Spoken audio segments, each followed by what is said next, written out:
torpağa münasibətiniz necədir? Sizdən ötürü torpaq nədir?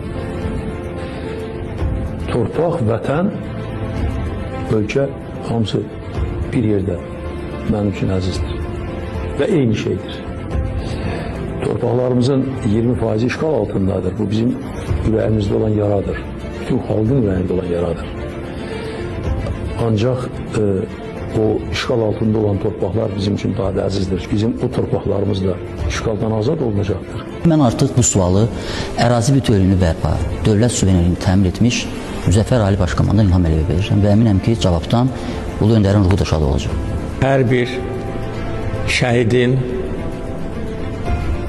şəhid olması yeri torpaq idi mənim üçün. Hər dəfə bayrağımız bir kəndə, şəhərə sancılanda mənim üçün Azərbaycan məhz o torpağı idi.